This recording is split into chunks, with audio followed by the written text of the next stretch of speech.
Hola, buenos días a todos. Antes que nada, muchísimas gracias por conectarse al webinar. El objetivo de la sesión es que durante esta hora que estemos conectados, pues podamos comprender la importancia de contar con una institución actualizada y sobre todo que esté al nivel tecnológico de nuestros usuarios. Por eso, debemos de conocer soluciones que nos permitan estar actualizados ante un mercado, pues donde la competitividad operacional va a ser fundamental para que podamos conectar y entender a nuestros usuarios de una manera pues exitosa.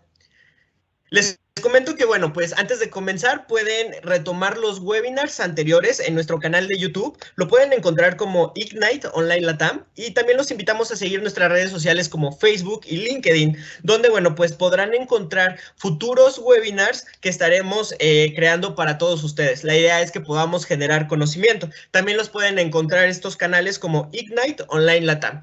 Y bueno, pues los voy a dejar con nuestro experto Valentín Hernández, quien es un bibliotecólogo con posgrado en estudios de la información por parte de la Universidad Nacional Autónoma de México, quien cuenta con más de 12 años de experiencia en planeación de sistemas, proyectos educativos, análisis bibliométricos y docencia. Bueno, pues adelante, Valentín. Muy buenos días. ¿Qué tal? Buenos días, espero que me escuchen bien ahí. Muchas gracias por conectarse a esta sesión. Espero que podamos resolver algunas de las dudas que tengan sobre el tema que nos incumbe el día de hoy. Básicamente hoy hablaremos sobre el impacto que tienen las estadísticas en la toma de decisiones para las bibliotecas, pensando sobre todo en aquellas bibliotecas académicas de investigación, donde la parte de los presupuestos tienen un poquito más de peso en relación a la adquisición de contenidos. Como bien comentaba compañero Mike, bueno, yo soy bibliotecólogo de profesión, soy graduado de la Escuela Nacional de Biblioteconomía en México, radico en la Ciudad de México, eh, estudios de posgrado en la UNAM, y estos son como mis datos de contacto por si de pronto alguien quiere extender la conversación sobre este tema que revisaremos el día de hoy. Pueden contactarme sin ningún problema en cualquiera de los medios que aquí aparecen. Bien, eh, listo, entonces comencemos. Básicamente el día de hoy la conversación girará en torno al menos en estos cuatro temas.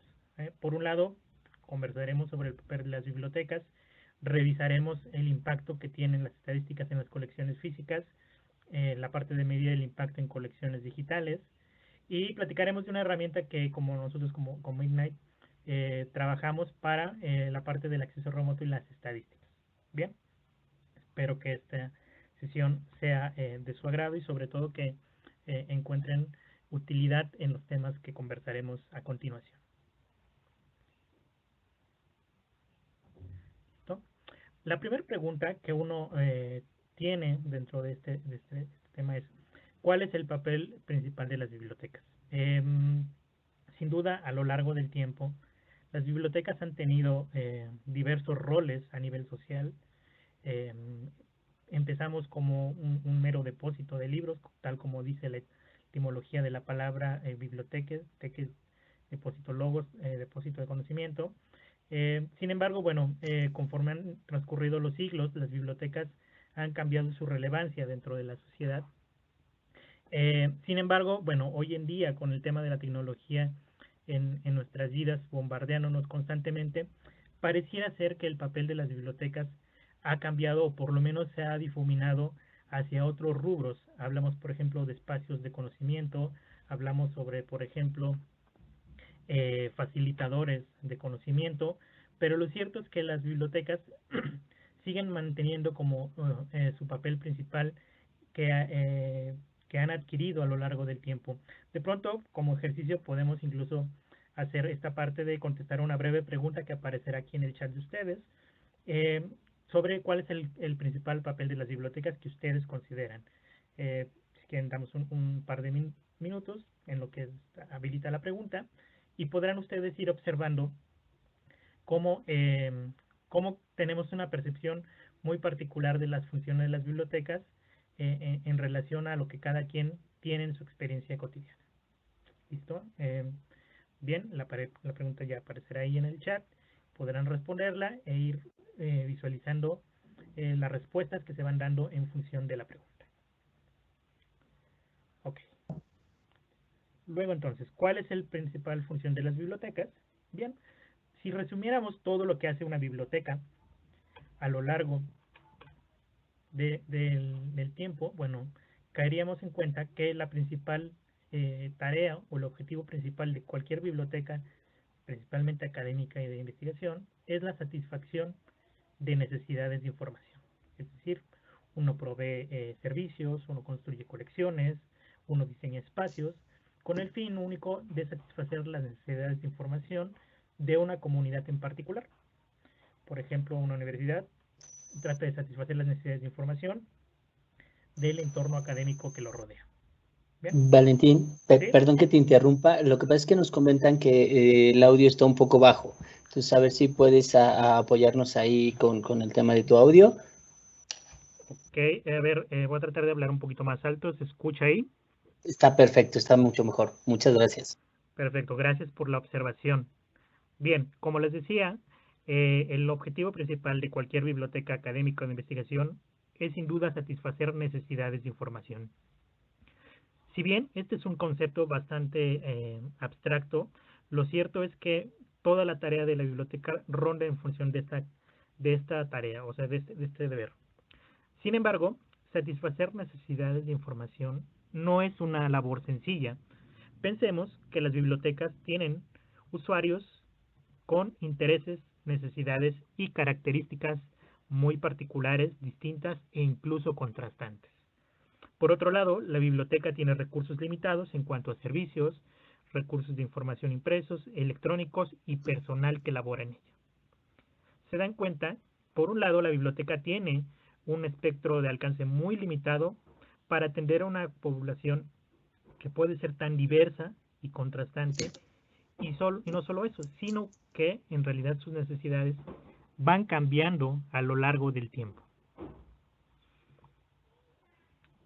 Sin duda, se trata de un reto permanente porque las personas van desarrollando conocimiento, van adquiriendo nuevas habilidades y desde luego van necesitando nueva información en función de sus nuevos proyectos, de sus nuevos conocimientos. Para las bibliotecas, por otro lado, hay un dilema muy serio que es el de las colecciones. Regularmente pensamos que tener una gran cantidad de contenido nos va a resolver el principal problema, que es satisfacer necesidades de información. Sin embargo, hay un tema que pocas veces es abordado dentro de la discusión y es el tema de la accesibilidad. De nada nos sirve tener una amplia cobertura de recursos si estos no son accesibles para la comunidad. Incluso si no son descubribles para la comunidad, tenemos un problema muy serio. De ahí que la utilidad de un acervo radica justamente en el punto medio entre estos dos aspectos.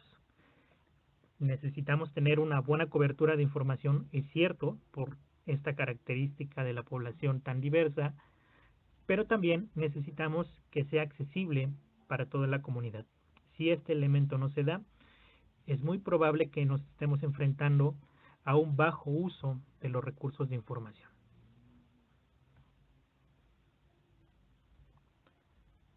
Bien, luego entonces surge la pregunta de cómo saber qué camino es el correcto. ¿Okay? Sin duda es un reto muy importante porque realmente a veces nosotros seguimos trabajando, seguimos ofreciendo nuestros servicios, las colecciones, pero no estamos ciertos sobre si vamos por el camino correcto o no. Necesitamos siempre hacer un ejercicio de revisión interna, un proceso de análisis para identificar si estamos yendo por el camino correcto. ¿Cómo saberlo? Bueno, es importante medir el impacto para entender exactamente hacia dónde vamos. La IFLA, en este sentido, a través de un manifiesto específico, nos dice claramente que los datos, tanto cuantitativos como cualitativos, son fundamentales para entender el valor que tiene una biblioteca dentro de la comunidad. Como se dice coloquialmente, lo que no se puede medir, no se puede saber exactamente el impacto que tiene. Entonces, el ejercicio de recopilar datos cuantitativos y cualitativos resulta imprescindible para saber exactamente si la biblioteca está caminando hacia el camino correcto o bien si está haciendo un ejercicio sublimitado en función de lo que realmente sucede dentro de una comunidad. Bien, pero ¿cómo medimos el impacto? Sin duda, hay muchas opciones para medir el impacto, pero lo cierto es que dentro de la teoría bibliotecológica y dentro de la misma praxis existe algo que se llama estudios de usuarios. En esencia, los estudios de usuarios tratan de analizar estos datos cuantitativos y estos datos cualitativos en cuanto a los hábitos de información de los usuarios y mediante la aplicación de distintos métodos. En este sentido, valga hacer el pequeño espacio para preguntar si, por ejemplo, ustedes tienen claro los estudios de usuarios y más aún si en su comunidad, en su biblioteca, realizan estudios de usuarios. Me parece que podemos contestar una pregunta igual dentro del mismo chat para identificar exactamente cómo se comportan la parte de los estudios de usuarios dentro de sus bibliotecas. ¿Okay?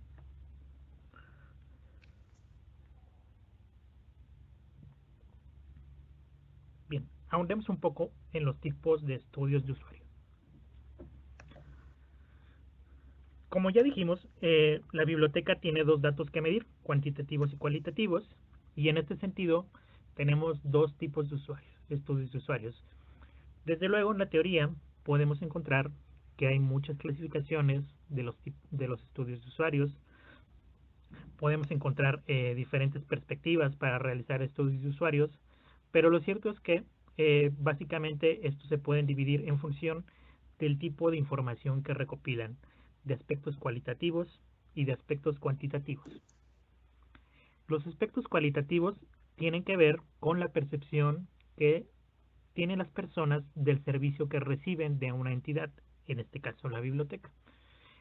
Los estudios de usuarios para aspectos cualitativos miden, por ejemplo, el nivel de satisfacción de uso que tienen en función de la biblioteca, la percepción de necesidades de información, pero si son resueltas o no, en qué grado son resueltas dentro de la biblioteca, y en general esta parte de aspectos cualitativos ahondan en el sentir del usuario. Básicamente, si lo que queremos saber es cómo nos ven las personas, tendríamos que aplicar estudios de usuarios para aspectos cualitativos y identificar como la percepción que tenemos.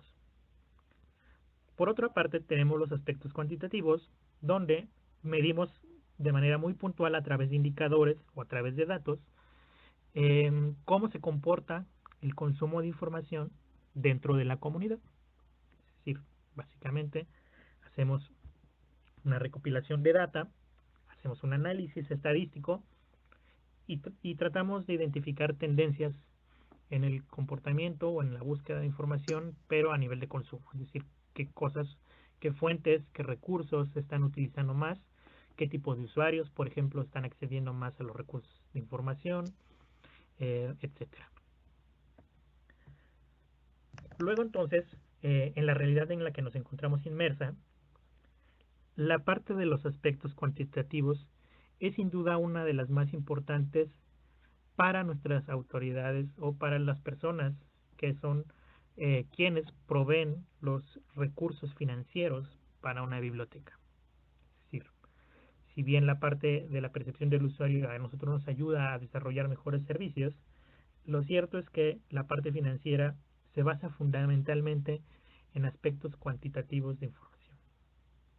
Dicho de manera muy sencilla, si nosotros queremos defender presupuesto para la adquisición de recursos, tenemos que mostrar evidencia de que esa información está siendo consultada lo suficiente como para que valga la pena la inversión en ese tipo de recursos. ¿Okay?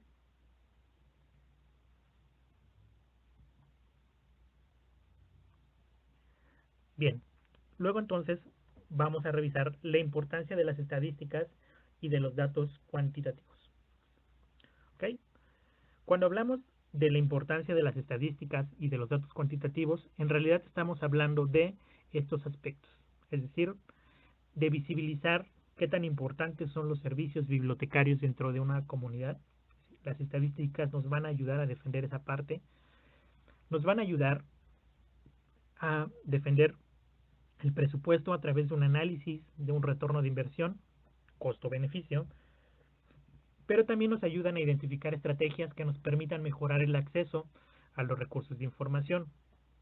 Hablamos de campañas de capacitación, hablamos de material de difusión, hablamos de estrategias que permitan acercar o visibilizar más la información, pero también hablamos de toma de decisiones en adquisiciones, es decir, podemos empezar a tomar decisiones mucho más sensuadas a través de información clara y contundente y empezar a negociar mejores términos con algunos proveedores o bien identificar qué temas están en boga dentro de una comunidad y sobre los cuales a lo mejor es importante invertir el presupuesto en la adquisición de recursos. Es decir, estamos hablando básicamente de alimentar el proyecto de la biblioteca de manera constante a través de estos cambios que se van dando conforme las necesidades de los usuarios van cambiando. ¿Listo?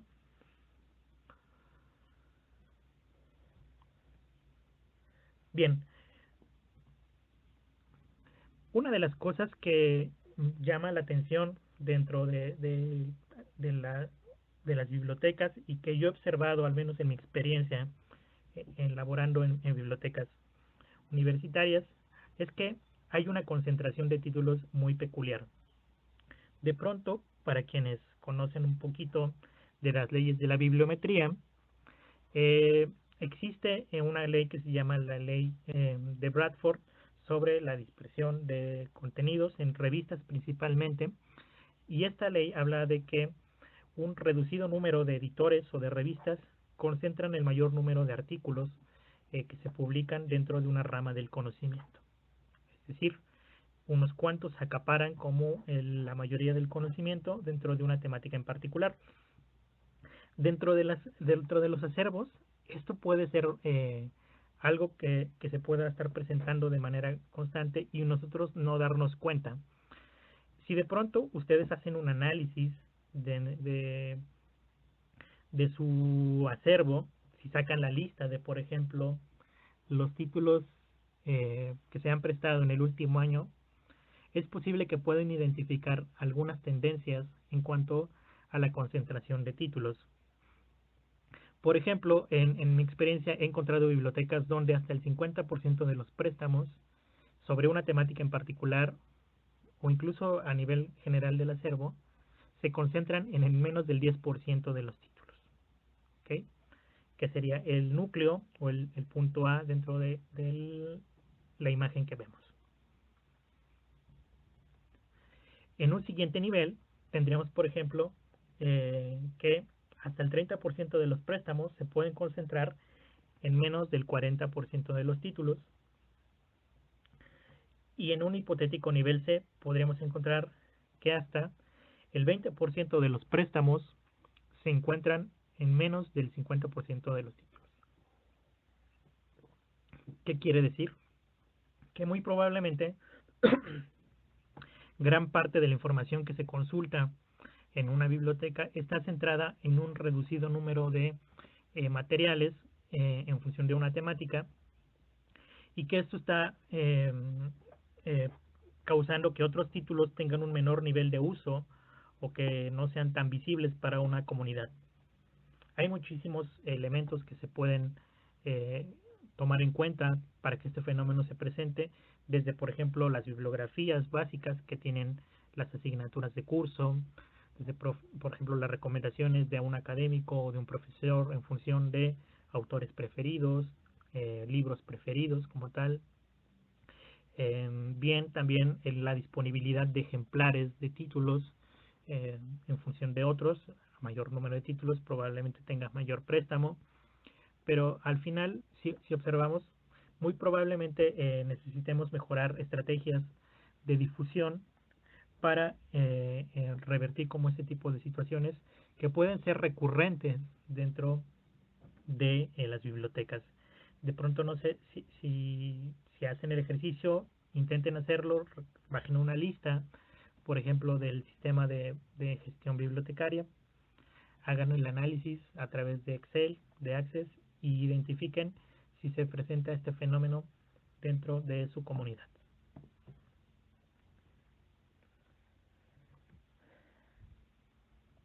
Bien, por otra parte, bueno, ya viendo esta parte de la concentración de títulos, tenemos también que uno de los aspectos fundamentales en la parte de la estadística es la evaluación del retorno de inversión del acervo físico. Básicamente se trata de contabilizar el número de préstamos en función de categorías de usuarios, contabilizar préstamos por temática, calcular el costo de inversión para unas compras anuales, por ejemplo, contabilizar materiales por tema y calcular precio por préstamo. Muchas de estas tareas se pueden hacer a través del sistema de gestión de bibliotecas que regularmente las instituciones poseen, sea Book, sea Aleph, sea Horizon, sea COA. Ustedes pueden obtener estos reportes e ir identificando como estas tendencias, por ejemplo, de préstamos por categorías de usuario, préstamos por temáticas, contabilizar como los materiales por tema. Al final, tener un mapa completo de la colección física de la biblioteca e identificar los puntos fuertes en contenido, pero por otro lado también identificar las áreas de oportunidad en función de las necesidades de información. Es decir, si cruzamos lo que nos indica el préstamo contra lo que nos indican los usuarios, cuando hagamos un estudio cuantitativo, podríamos darnos cuenta qué tan alejado está el acervo de las necesidades de información de la comunidad. ¿Ok? Listo. En cuanto al retorno de inversión, podemos hacer un ejemplo muy puntual. En este caso, yo he recurrido a la fuente de datos que ofrece la Dirección General de Bibliotecas del UNAM a través de su página de informes del año pasado. Ofrece estadísticas sobre las adquisiciones dentro de la Universidad Nacional Autónoma de México. El año pasado ellos adquirieron un total de 101.99 millones de pesos en libros físicos, es decir, en material impreso. Actualmente su acervo de impresos es de 7 millones. El total de préstamos que registraron el año pasado fue de 11.279.000 préstamos, y ellos tienen una población interna fija de 400.000 usuarios. Estos datos obviamente los ofrecen ellos en el portal y pueden variar en función de algunos otros aspectos. Por ejemplo, la población interna puede ser mucho más amplia que la que reporta la propia universidad, pensando que ellos tienen cursos, diplomados, que tienen visitantes externos, sin contar que, por ejemplo, la biblioteca central muchas veces funge como biblioteca pública, lo mismo las bibliotecas de facultades, y evidentemente se eleva el número de servicios o el número de préstamos en un año. Bueno, una vez hecho esta advertencia, pensemos solamente en estos datos y hagamos un pequeño ejercicio entonces de análisis de retorno de inversión. Bien. Cruzando la información de cada uno de los elementos, tenemos que, por ejemplo, en promedio cada libro fue prestado 1.5 veces durante todo el año. Lo que hicimos fue dividir el total de préstamos entre el total de acervo, y eso nos da el indicador sobre la relación de préstamos por libro. De pronto puede parecer muy bajo el indicador, es decir, que un libro que te costó a lo mejor 600, 800 pesos, que se costó 20, 40, 50, 100 dólares, pueda tener un indicador de préstamo tan bajo. Lo cierto es que, como ya veíamos en esta parte de la concentración de títulos, rara vez un libro se sale como de esta norma, salvo que pertenezca a este núcleo de libros base que ya comentábamos. Entonces, este es el indicador de préstamos que tenemos para la UNAM. Pensando en un acervo de 7 millones de títulos, quizá 1.5 quiere decir que al menos se prestó una vez cada libro. Bien. Esto, por otro lado, implica que cada usuario solicitó 27 préstamos durante el año.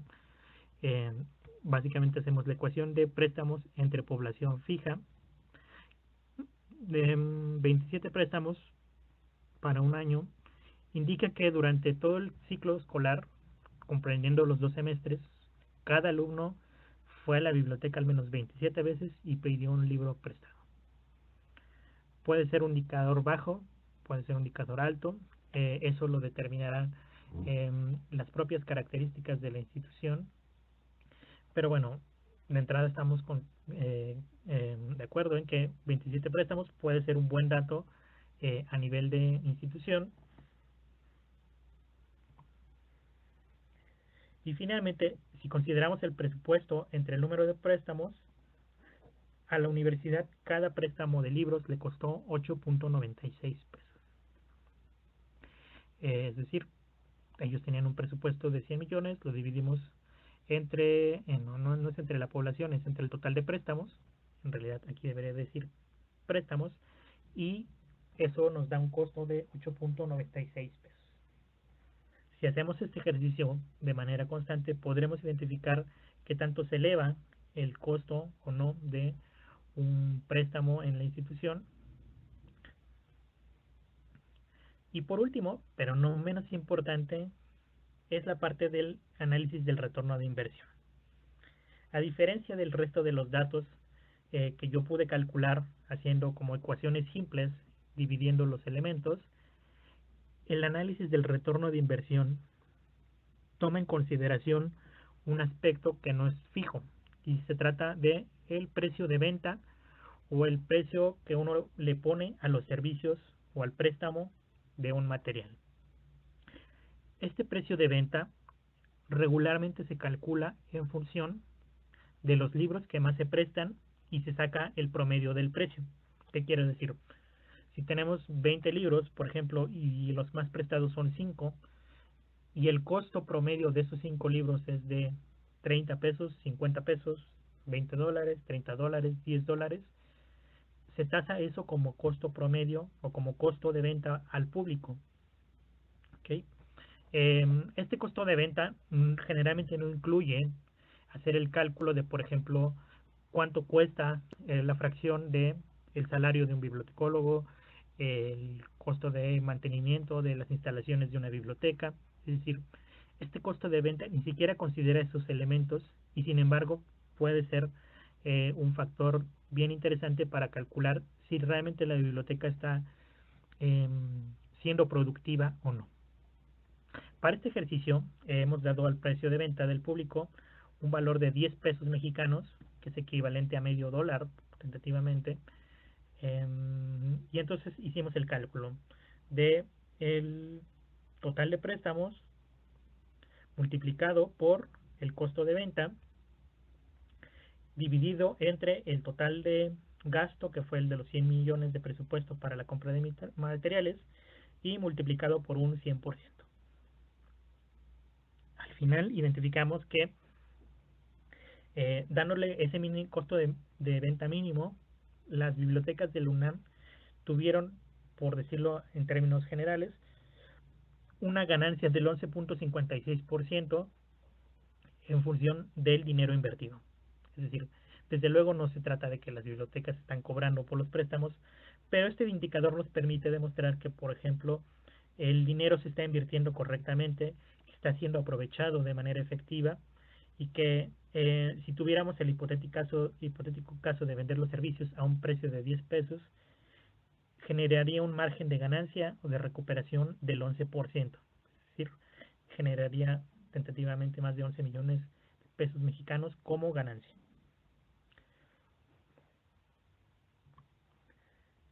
Bien, de pronto hacer los análisis de retorno de inversión puede ser un poquito complejo.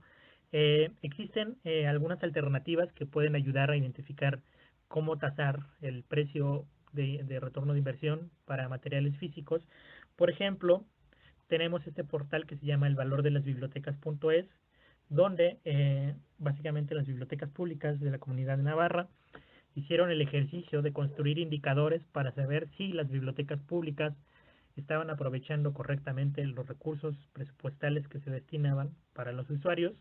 Entonces, si ustedes quieren visitar el portal, acá lo vamos a poner,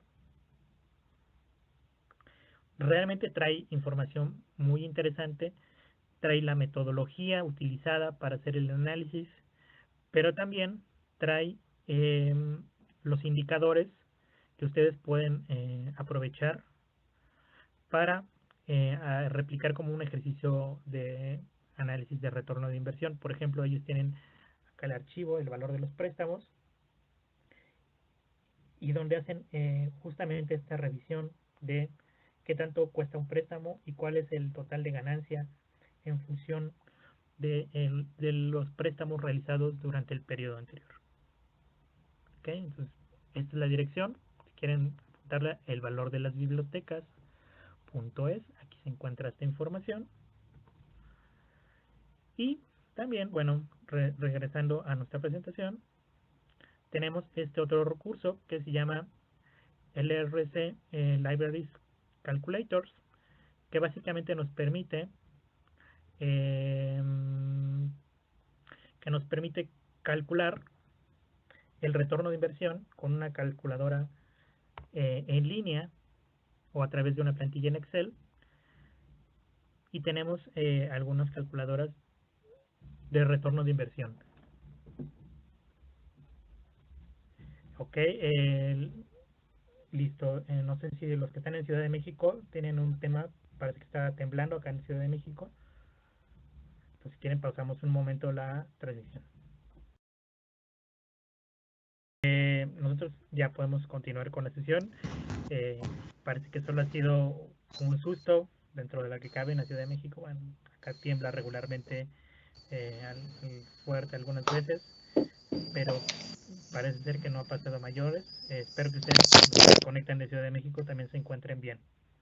Sí, exacto, Valentín. Sí, una disculpa, digo, son el tipo de inconvenientes que pues la naturaleza nos hace que salgamos todos corriendo, sobre todo aquí en la Ciudad de México con las experiencias que hemos tenido. Entonces, sí podemos empezar de nuevo, bueno, darle continuidad donde nos quedamos, estaría buenísimo. Si gustas compartir para que ya lo proyectemos, Valentín. Listo. Bien, les comentaba que para el análisis de retorno de inversión de colecciones físicas pueden utilizar la calculadora que aparece en este sitio de Library Research Service. Básicamente hay varias opciones. Yo les voy a compartir una aquí en el chat. Déjenme abrirla en mi escritorio para que vean de qué trata. Es una calculadora hecha en Excel donde uno puede, por ejemplo, poner el presupuesto, puede poner cuántos préstamos al año hay en función de cada uno de los tipos de material, el precio de venta por préstamo, y automáticamente nos hace el cálculo del retorno de inversión, aquí aparece, y cuánto representa en función de porcentaje, ¿no? Entonces, si lo quieren utilizar, bueno, acá está la calculadora, se las voy a poner aquí en el chat para que la puedan ver también, puedan echarle una revisada y ponerla acá en la conversación como archivo adjunto.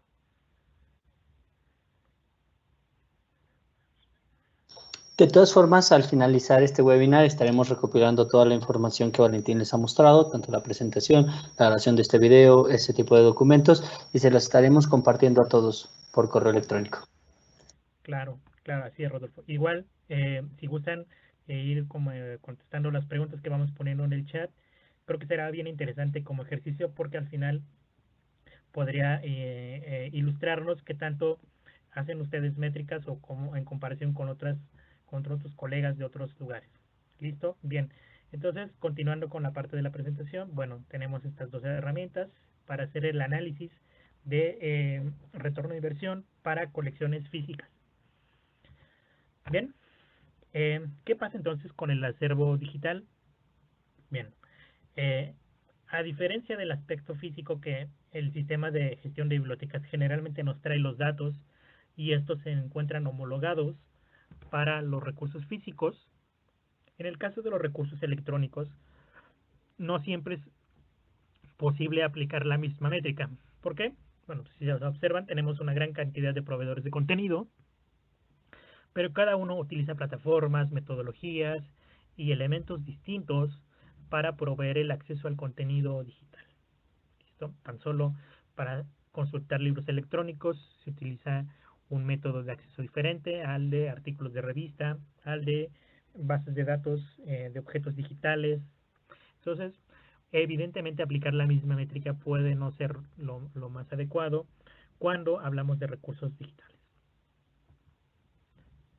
¿Por qué sucede esto? Bien, porque además la información digital tiene un aspecto de hipertextualidad muy peculiar. ¿Qué quiere decir? Que a diferencia de los libros, que ustedes los pueden leer de principio a fin, y de alguna manera la secuencia es lineal, con los libros electrónicos, artículos de revista u otros contenidos digitales, no necesariamente es así. ¿Qué quiere decir? Que, por ejemplo, tú puedes leer una parte de un libro, puedes leer un artículo dentro de un número de revista, pero solamente enfocarse a ese en particular, sin tener que consultar el resto del contenido. Entonces, digamos que el contenido se hace en fracciones, que desde luego es necesario medir, pero bajo otra perspectiva, porque no puedes considerar como una métrica completa considerando solamente el objeto como tal íntegro. Es decir, no puedes considerar como estadística el acceso a un libro si solamente se consulta un capítulo. ¿Okay? Bien, para el caso de los recursos electrónicos, los proveedores de contenido, varios se han aliado a través de un proyecto que se llama Proyecto Counter, que es un proyecto de buenas prácticas estandarizado y que permite tener el mismo tipo de estadísticas para los diferentes recursos electrónicos sin importar el proveedor que los provea. El proyecto Counter se encuentra disponible en el sitio que aquí aparece y lo que hace es que homologa cierto tipo de datos en los diferentes proveedores para que las estadísticas sean similares en cada uno de los reportes Counter que los proveedores de contenido ofrecen. Dicho, por ejemplo, de esta manera, si obtenemos estadísticas Counter desde ProQuest, desde EBSCO, desde Elsevier, la idea es que sean homologadas y que puedan tener la misma estructura para que cuando ustedes hagan un reporte global de recursos puedan tener la facilidad de construir indicadores desde la misma perspectiva de datos. ¿Okay? ¿Qué datos ofrecen los reportes Counter? Bien, lo que nos ofrecen los reportes Counter son el total de búsquedas dentro de una plataforma, el total de descargas, las vistas de registro, el número de clics dentro de una plataforma y los accesos denegados. Y esto aplica para journals y para libros electrónicos. Y así es como se ve un reporte Counter generado desde alguna plataforma. Básicamente entregan un archivo en CSV, un archivo en HTML que ustedes pueden consultar y con los datos de uso de un periodo determinado. De pronto, bueno, los reportes Counter pueden ser una gran solución. Sin embargo, hay una gran desventaja que a la fecha no todos los proveedores de contenido trabajan sobre reportes Counter. Y más aún, hay instituciones que suscriben recursos electrónicos, pero que también no los utilizan tanto, o en el peor de los casos, no tienen conocimiento de la existencia de este tipo de recortes. Entonces, aunque es un proyecto muy sólido, que ya ha cambiado ediciones, lleva la 5ª edición del proyecto Counter, lo cierto es que, al menos en muchas bibliotecas de Latinoamérica, no se adapta completamente o no se adopta completamente por este tipo de cuestiones de que a veces hay proveedores que no están involucrados dentro del tipo de reporte Counter y que obviamente dificultan más homologar las estadísticas a nivel global dentro de la lista de recursos electrónicos. ¿Okay? ¿Qué alternativas tenemos para medir recursos electrónicos además de las estadísticas Counter? Por un lado, por ejemplo, podemos tener acceso a sistemas abiertos como WebAlyzer, que es un procesador de archivos log para servidor. Básicamente lo que hace este sistema es que te permite cargar los registros de acceso a una página web, por ejemplo, los bajas desde el servidor, los montas en el sistema y te permite identificar como algunos datos, construir gráficas, etcétera, para revisar el acceso a ciertos recursos. Puedes saber, por ejemplo, como los clics o las páginas más visitadas o los accesos más visitados, pero funciona en función de tenerlo el sitio web dentro de un servidor que genere archivos de log. ¿Okay? Otra alternativa, bueno, es AWS Stats, que lo mismo procesa los archivos log de un servidor, pero también los de una página web, y ofrece este tipo de estadísticas también, tipo de reportes sobre páginas, visitas, solicitudes y afluencia o tráfico a la página web. Está disponible igual en este sitio web. Es una herramienta bastante sencilla de utilizar y que puede funcionar también para medir los accesos a la página web de la biblioteca o el sitio de la biblioteca digital utilizando archivos log.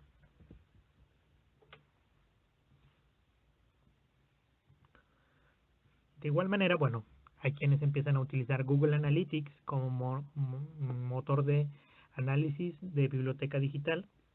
Lo que nos permite Google Analytics es no solamente rastrear el uso dentro de la biblioteca digital, sino también hacer un tracking de los enlaces y de los accesos y generar reportes muy completos de los accesos a un sitio web. Entonces, Google Analytics también puede funcionar. Muchos de los proveedores de contenido ya funcionan a través de Google Analytics. Las bases de datos ya vienen incorporado, entonces esa es una buena alternativa cuando ya tenemos un portal de biblioteca bastante sólido. Simplemente incorporar la herramienta y empezar a medir ciertas cosas que uno puede ir configurando en el administrador de Google Analytics. ¿Okay? Y también es gratuito, desde luego, la parte de Google Analytics. Y por último, para quienes tienen EZProxy, hay una alternativa bien interesante que se llama EasyParsy. EasyParsy es un proyecto francés que básicamente lo que hace es que analiza los archivos log de EZProxy y los construye, los transforma en gráficas o en reportes que uno puede construir. Es un proyecto de acceso abierto, uno puede participar en él, simplemente hay que o bien crear una cuenta dentro del sistema o instalarlo dentro del servidor y empezar a construir los reportes estadísticos a partir del uso de EasyParsy. Si lo quieren buscar, también es una herramienta bien interesante.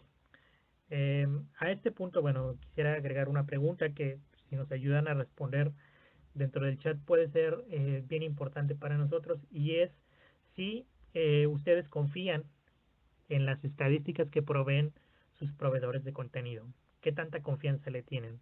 Sería bueno como ejercicio que nos ayudaran a responder la pregunta dentro del chat y saber exactamente cuál es la percepción que hay de los reportes contenido que ofrecen los diferentes proveedores.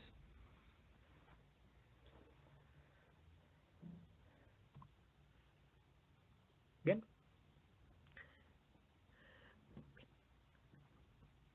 Por otra parte, bueno, ya hemos visto como estas opciones que hay de manera gratuita para construir reportes, y es importante señalar que este contexto en el que nos encontramos actualmente de la pandemia y el confinamiento que nos ha causado, bueno, implica que muchas de las bibliotecas van a tener que reconsiderar la parte de las colecciones físicas y empezar a desarrollar aún más las colecciones de recursos electrónicos. Es evidente que todavía no tenemos claro cómo será ese regreso a la nueva normalidad, pero es importante que, por ejemplo, para preservar la distancia social y en función de seguir manteniendo como un acceso limitado, muy probablemente se tendrán que rediseñar los espacios físicos y abonar aún más a la parte de los recursos electrónicos. De igual manera, va a ser necesario que las instituciones empiecen a trabajar aún más fuerte con la capacitación de los usuarios en el uso de herramientas digitales. Ese es un reto inminente al corto plazo, que tendrán que dar mayores habilidades, los usuarios tendrán que tener mayores habilidades en el uso de recursos electrónicos, y por ende, bueno, es un ejercicio que se tendrá que planear al corto plazo. ¿Listo?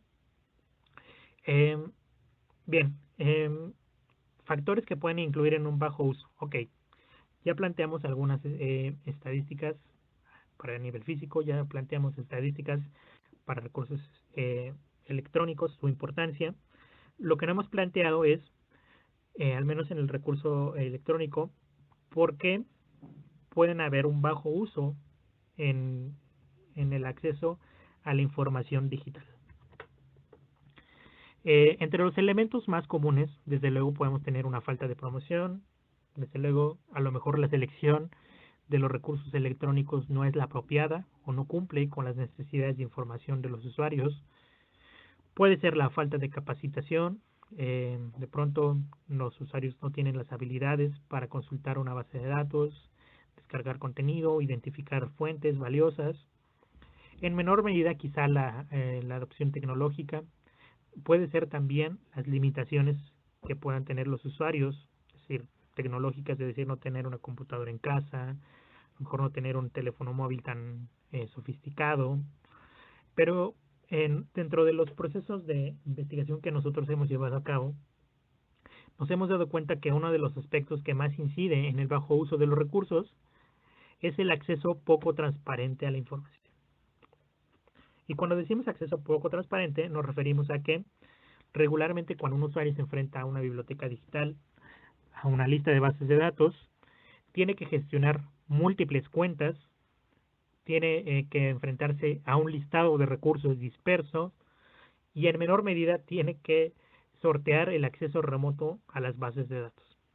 Si nos damos cuenta, con uno de estos elementos se reduce las posibilidades de que un usuario llegue a la información en vista de la complejidad que puede revestir el tener que sortear algún obstáculo como estos. Bien, nosotros como compañía trabajamos en una solución que va muy enfocada a cumplir todos estos aspectos de los que ya hemos conversado. Es decir, por un lado, puede solventar la parte de las estadísticas para la comunidad de administrador de la biblioteca y por otro lado, para el usuario puede ofrecerle facilidad de acceso a la información. Nosotros trabajamos con este aplicativo que se llama Remote Access, que en términos generales facilita el acceso a la información utilizando una sola cuenta para todos los proveedores de contenido. No necesitamos algo adicional, simplemente funciona de esa manera muy puntual. Y es que Remote Access se incorpora dentro del flujo de biblioteca digital de la siguiente manera. Cuando el usuario requiere información, busca en el portal de la biblioteca digital, identifica algún recurso que le interesa consultar, accede con sus credenciales únicas al sistema y a través del sistema se gestionan todas las peticiones de contenido que el usuario recibe en tiempo real.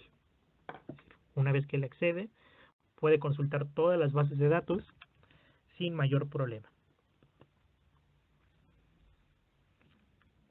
¿Cómo ayuda Remote Access al bibliotecario? Fácil, le proporciona estadísticas de uso detalladas, le ayuda a compartir contenido, le permite contactar o enviar notificaciones a toda su comunidad de forma inmediata y en tiempo real. Y lo más importante es que potencia el acceso a los recursos electrónicos. El tener un solo canal para consultar la información le facilita a los usuarios que lleguen a ella con menores trabas. ¿Sí? En Remote Access las estadísticas se visualizan de esta manera, donde, por ejemplo, podemos tener en una sola gráfica y en un solo listado el total de accesos a cada una de las bases de datos que provee los diferentes asociados de la biblioteca. Es decir, ya no necesitamos cruzar los datos y obtener los reportes de cada uno de los proveedores, sino que aquí se generan automáticamente y podemos medir exactamente cuáles son los contenidos que más se descargan y cuáles son los que más se consultan en línea dentro de nuestra institución. Podemos hacer este cruce de datos por estadísticas, por categorías de usuarios. Podemos saber exactamente qué grupos de usuarios utilizan más los recursos y qué recursos utilizan más estos grupos de usuarios. Podemos saber cuántos usuarios se conectan al día, cuántos logins, cuántas descargas y cuántos megabytes descargan durante el día. Todo de manera sencilla y a través de un par de clics. Simplemente uno genera el reporte, lo descarga y empieza a generar reportes adicionales si así lo considera, pero inicialmente la plataforma ya te ofrece toda la estadística que tú necesitas para empezar a hacer un análisis serio sobre el impacto que tienen los recursos en tu institución. Al usuario, por otro lado, Remote Access le ayuda a consultar toda la información utilizando una sola cuenta. Si utiliza su correo de Office, si utiliza su correo de Gmail, si utiliza el correo institucional, puede servir como método de autenticación para que esa sea la clave para ingresar a la plataforma de biblioteca digital. Puede consultar todos los ebooks, los journals, desde cualquier dispositivo, no necesita hacerlo solamente desde la computadora, puede consultarlo desde su teléfono, desde la tableta, etcétera. Remote Access funciona con Google Scholar como motor de búsqueda y descubrimiento. Es decir, si busca un artículo dentro de Google Scholar a través del sistema y está disponible para el usuario, lo puede descargar directamente sin tener que ir a la base de datos. También Remote Access utiliza las herramientas que a lo mejor ya tengan incorporadas en la biblioteca, como el sistema de descubrimiento, Summon, EDS, Primo, Bufine, etcétera. Puede combinarse con estos sistemas para proveer el acceso remoto a la información. Y lo más importante es que Remote Access agiliza el proceso de búsqueda de información para el usuario final. Es decir, le reduce el tiempo en acceder a los recursos electrónicos y permite que sea mucho más fluido la consulta de información. Veamos, por ejemplo, en vivo una implementación que tenemos del sistema.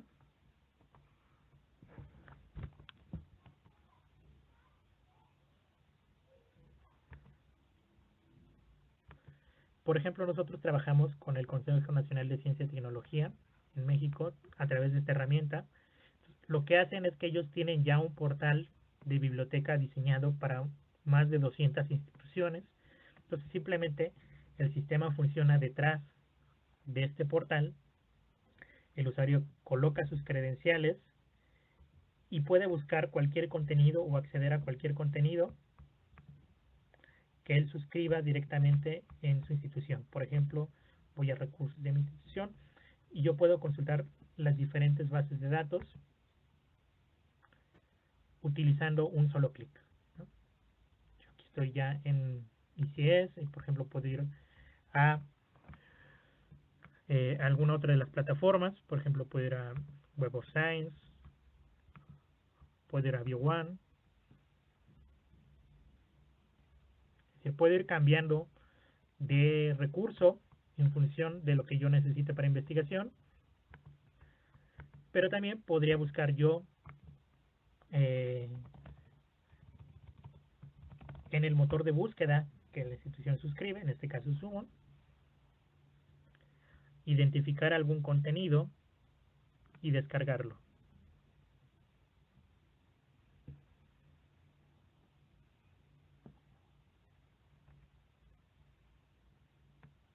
Bien. Para el usuario final es muy transparente. De hecho, él no se entera que la plataforma funciona detrás del portal. Rara vez o muy pocas veces los usuarios saben siquiera que se llama Remote Access el sistema.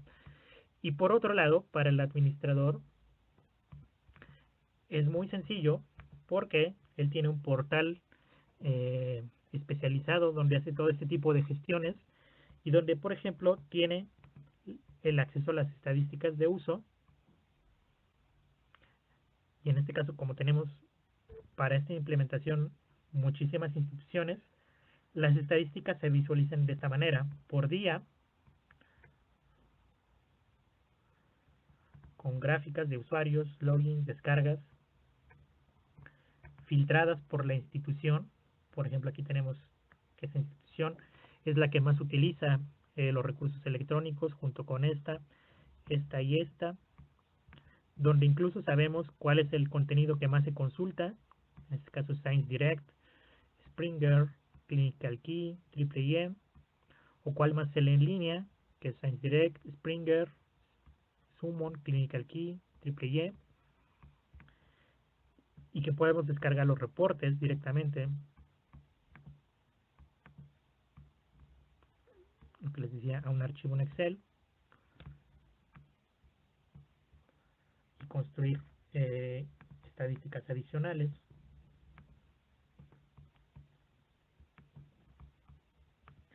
Y que incluso nos permite saber cuál es el usuario que más participa de los recursos electrónicos. Es decir, podemos identificar cuáles son los usuarios más proactivos, por ejemplo, cuáles serían los profesores más proactivos, y de pronto a lo mejor hacer un pequeño reconocimiento social, otorgarle mejores facilidades, etcétera, en función de la estadística de saber quién es la persona que más utiliza los recursos. E incluso podemos saber dentro de una institución o dentro de una categoría cuál es el recurso más utilizado. Por ejemplo, en esta universidad en particular que aquí tenemos, cuál podría ser un recurso más recurrente en los últimos 30 días. Que en este caso, por ejemplo, para esta institución, sigue siendo ScienceDirect junto con Springer. ¿Listo? De modo tal que podemos hacer un cruce de datos y obtener reportes muy puntuales que nos permitan tomar decisiones en dos sentidos. Bien, negociar mejores términos de suscripción con los proveedores. Bien, generar campañas de capacitación o material de promoción para aquellos recursos que no se están utilizando adecuadamente. Y en general, bueno, reencauzar por lo menos la parte del contenido hacia las necesidades reales de la comunidad de la institución. ¿Okay? Adicional, bueno, esta plataforma tiene muchas otras ventajas, como que permite incorporar contenido de acceso abierto. Es decir, yo puedo agregar contenido de acceso abierto y empezar a medir también el impacto.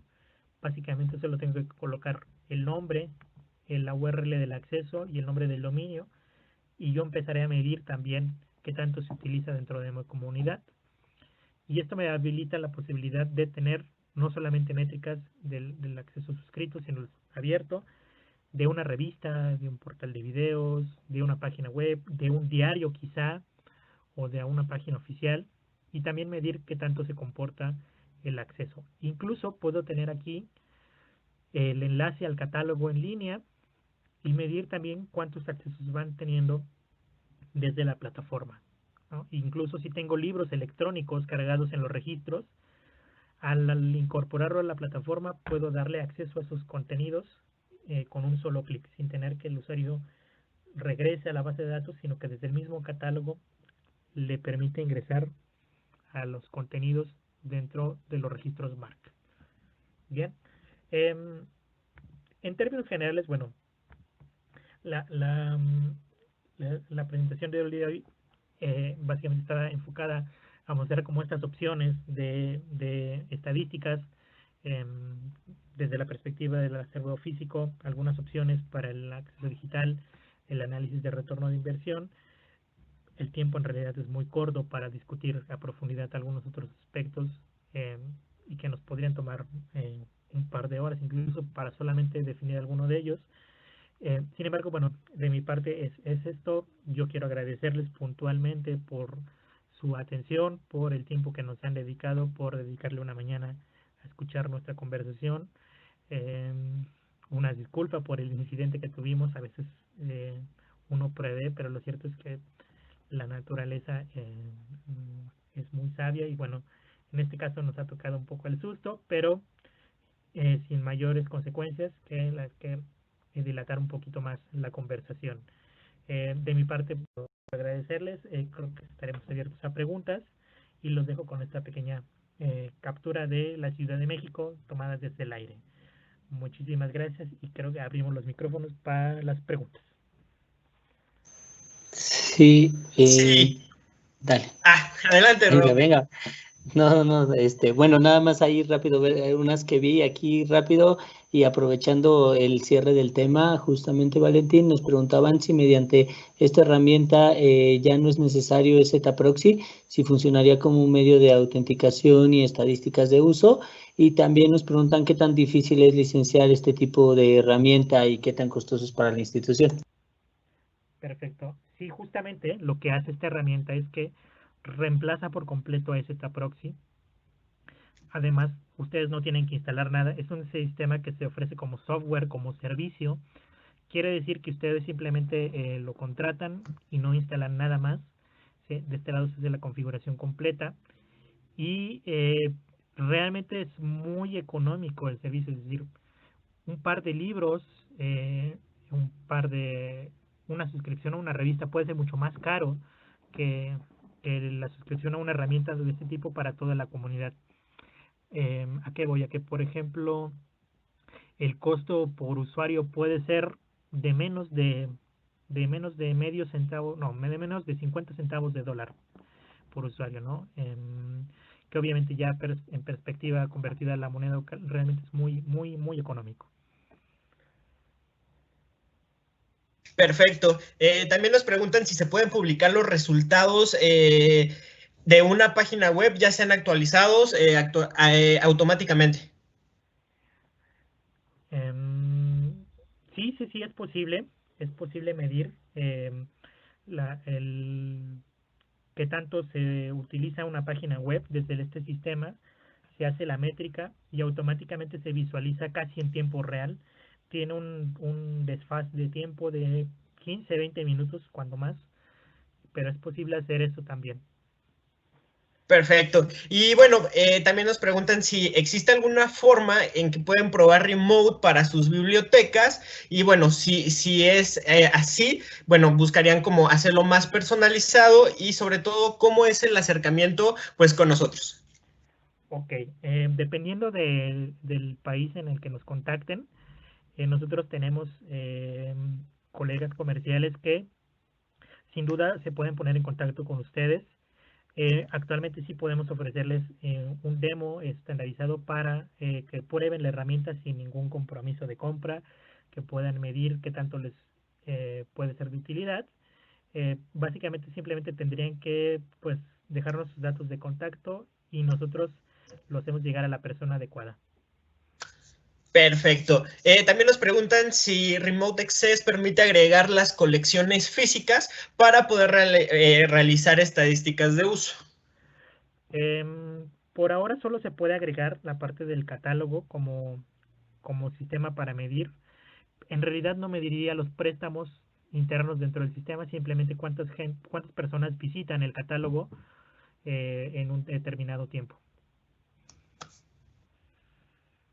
Perfecto, pues muchísimas gracias. No sé si alguien más tenga alguna una pregunta, alguna duda respecto a la sesión, respecto a Remote Access o sobre todo el acercamiento con nosotros para que, bueno, pues puedan obtener este demo. El chat está abierto, entonces si tienen alguna duda, pues adelante.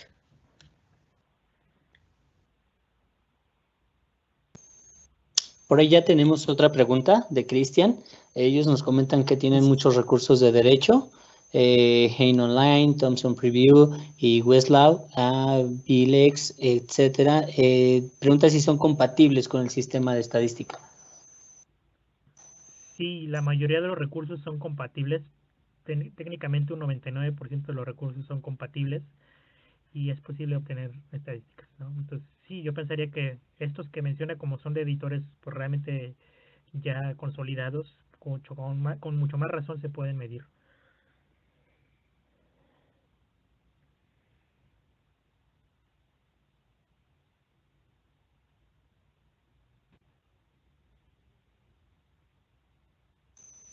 También nos preguntan, Valentín, si sirve para bases de datos de paga y Open Access. Sí se pueden configurar las dos cosas y empezar a medir exactamente eh, qué tanto se utiliza lo que pagan en suscripción y qué tanto se utiliza lo de Open Access. La verdad es que pueden llevarse una grata sorpresa cuando hagan el comparativo. Ok, perfecto. Nos preguntan sobre quién los puede atender en diferentes partes, ¿no? México, Ecuador, etcétera. Mi recomendación es que se dirijan un correo a nosotros, ya sea a un servidor, rodolfo.hernandez@ignayonline.la. Ahorita se los compartimos por el chat de todas formas, o a customerservice@ignayonline.la. Por cualquiera de esos dos medios va a ser más fácil atenderles y dirigirlos con la persona correcta, ya que tenemos diferentes asesores, consultores, dependiendo de la región. Entonces tendremos que evaluar a qué región pertenecen para que los podamos dirigir y sea más pertinente para ustedes. Ahorita les colocamos nuevamente los correos ahí para que puedan compartirnos su información y en función de eso dirigirlos con la persona indicada. Es decir, los datos de la herramienta los puedo publicar en una página web. Pregunta por aquí William. Sí, claro, sí, sin problema se pueden publicar. Ok, perfecto. Nos preguntan también si Remote Access tiene aplicación y creo que bueno, para eso existe otra herramienta, ¿cierto, Valentín? Sí, tenemos una herramienta hermana de Remote Access que se llama MyLoft, que está enfocada mucho para el usuario final, que ofrece las mismas funcionalidades con la ventaja de que tú puedes tener el texto completo dentro de tu dispositivo, leerlo incluso si no tienes internet y empezar a hacer subrayados, anotaciones y compartir contenido. Pero sí hay una aplicación similar. De todas maneras, Remote Access se visualiza correctamente en un teléfono igual. Ahí ya tenemos una pregunta más de cuáles son los requisitos técnicos para el acceso a los usuarios vía Remote Access. ¿Se puede conectar a sistemas en directorio LDAP o, por ejemplo? Sí, se puede conectar un LDAP, se puede conectar un directorio activo, se puede conectar un correo de Microsoft, un correo de Gmail o cualquier correo que esté basado en protocolo SAML2 o UAUT2. Okay. De todas formas, si hay algún interés o quieren conocer nuestras soluciones, los invitamos a que visiten nuestro sitio. Nuestro sitio es ignayonline.la. También ahí podrán encontrar nuestras redes sociales. En nuestras redes sociales, en nuestro canal de YouTube, compartimos la información de nuestros webinars pasados. Entonces, también si pueden acudir a alguno de ellos. Hay algunos de interés seguramente para ustedes. Entonces, ahí podrán ver las grabaciones. No sé si hay alguna pregunta más, Mike. No, por el momento me parece que ahorita ya es todo. Déjame ver.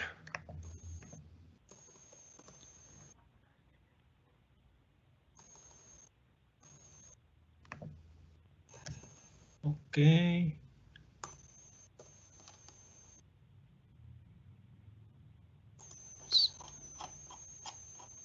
Perfecto, María del Carmen, pues sí, a la brevedad nos estaríamos contactando contigo y bueno, pues para brindarte más información acerca de Remote, ya sea en el transcurso del día, bueno, pues ahí te estaremos mandando un correíto. Y bueno, pues más preguntas, creo que por el momento ya no sé si alguien más quiera contestar algo en el chat.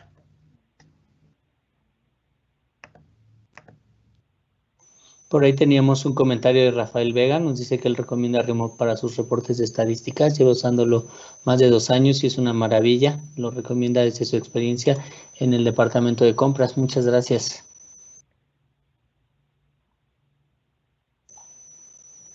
Bueno, creo que en realidad es lo que tenemos. Nos pondremos en contacto con ustedes, a la verdad, todos los que han mostrado interés y también quien de verdad necesite ponerse en contacto con nosotros puede hacerlo vía correo. Esa es la mejor manera y para que podamos darles la atención personalizada, dirigirlos con la persona correcta. Pues listo, no sé si quieras cerrar, Valentín. De nuestro lado nosotros nos despedimos. Tenemos una última pregunta, creo que de Italo, sobre si hay una integración con Ujú. Folio o con... Es que no alcancé a ver, se me fue. ¿Con COA o folio?